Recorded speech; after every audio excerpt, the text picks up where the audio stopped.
Здравствуйте, в эфире программа «Трибуна», в студии Владимир Нестеров. И сегодня у нас в гостях заместитель председателя Комитета Совета Федерации по аграрно-продовольственной политике и природопользованию, сенатор от Челябинской области Ирина Гехт. Ирина Альфредовна, здравствуйте. Здравствуйте.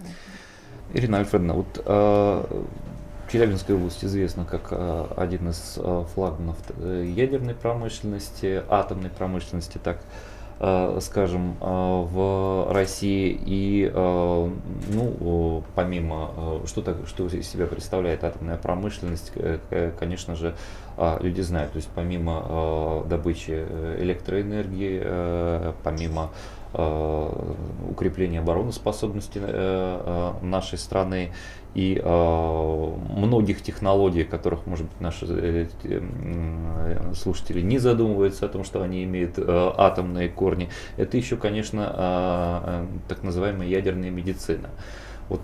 Я знаю, открывается новый центр в Челябинской области. Расскажите подробнее. На самом деле Челябинская область, наверное, стояла у истоков вообще формирования так называемой ядерной медицины, потому что именно у нас впервые на базе бюджетного учреждения появился ПЭТ, это томограф, использующий как раз возможности ядерных разработок, причем он появился как в Челябинске на базе онкологического диспансера, так и в Магнитогорске в аналогичном учреждении. И на тот период это были на самом деле первые такие установки в бюджетных организациях. До этого они были в частных центрах, но для нужд государственной медицины они не использовались в таком масштабе. Я хочу сказать, что сегодня их не более 30 по всей России, и два из них в Челябинске, и третий мы открываем в городе Снежинске совместно с корпорацией Росатом, как раз на основе государственно-частного партнерства. Позиционно-эмиссионный томограф появится и в Снежинске. Это уже будет возможность проведения дополнительных исследований не только жителям Челябинской области, но и Екатеринбурга, Кургана. То есть мы как раз потоки планировали, что и из соседних регионов туда пойдут. Более того, в Снежинске есть установка, так называемая нейтронная трубка, их всего 2 в России, это у нас и в Томске, под воздействием которых очень эффективно лечение злокачественных образований определенной локализации. Это щитовидная железа, это опухоли мозга и так далее. Но, к сожалению, мы не можем сертифицировать это оборудование, хотя эффективность его уже доказана, что сроки лечения сокращаются на 20-25%, время дожития даже при поздней диагностике увеличивается до 3-5 лет, если это поздние стадии. Ну и, в принципе, достаточно хорошие результаты дают при раннем выявлении.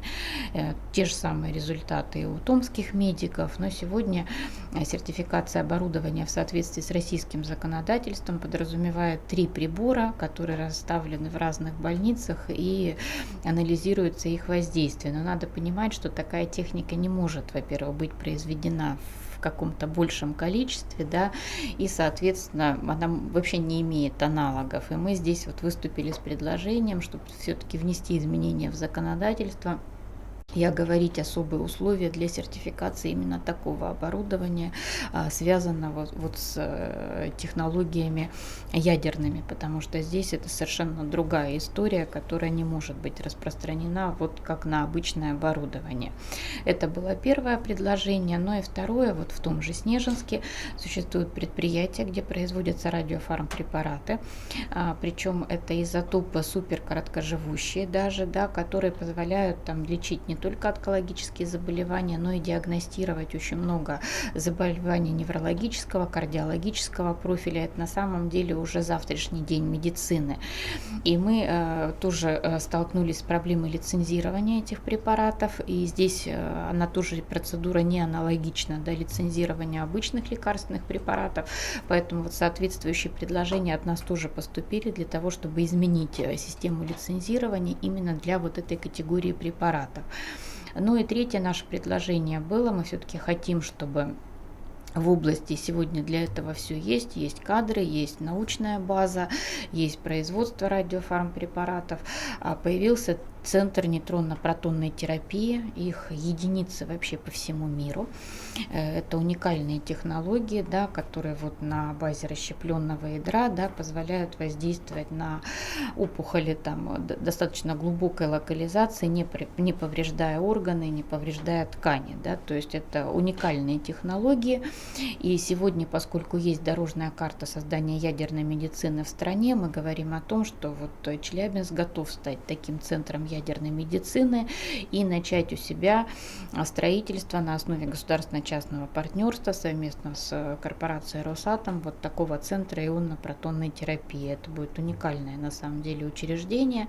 И с учетом того, что Владимир Владимирович в послании как раз говорил о высокотехнологичной медицине, о том, что мы должны расширять, да, ее внедрение, даже создавая некую федеральную составляющую для того, чтобы как можно больше людей получали возможность качественного лечения. Я думаю, что ядерная медицина как раз дает такие возможности и с точки зрения там, диагностики, и с точки зрения лечения. Я просто приведу цифру, имея в области 2 томографа, да, мы сегодня отмечаем, что потребность в этом аппарате составляет порядка 30 тысяч пациентов. Мы даже на 2 томографах в области можем пропустить порядка 5 тысяч. То есть, представляете, вот какова потребность. Поэтому я думаю, что даже вот имея такие прогрессивные наработки, мы тем не менее все равно не обеспечиваем полностью потребность населения в этой услуге.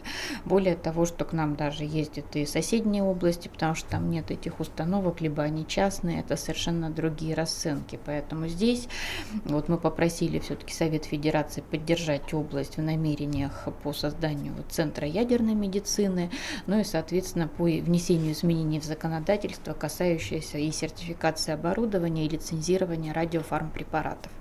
Ну, тут еще отмечу, что очень важно, что такое оборудование должно находиться в непосредственной близости от высоких специалистов ядерщиков в этой области, а в Челябинской области большое количество наукоградов, в том числе и закрытых. Это не 1, не 2 и не 3. Вот, поэтому, конечно, очень важно, что такие медицинские центры создаются именно на базе больших научных да, без этого невозможно, да, потому что когда есть рядом физики, есть у нас даже в Озерске, допустим, мы готовим медиков, да, вот именно по направлению ядерная медицина, то есть это принципиальная позиция, вот, то есть когда есть кадры, когда есть база, да, и когда есть все возможности для производства вот всей линейки изотопов, ведь мы их поставляем в те же европейские страны, да, в таком полуфабрикате, получаем в виде там готовых препаратов, да, совершенно там по другой цене, поэтому сегодня все эти возможности есть в регионе, и мы в состоянии, да, обеспечить всех необходимыми исследованиями и лечением.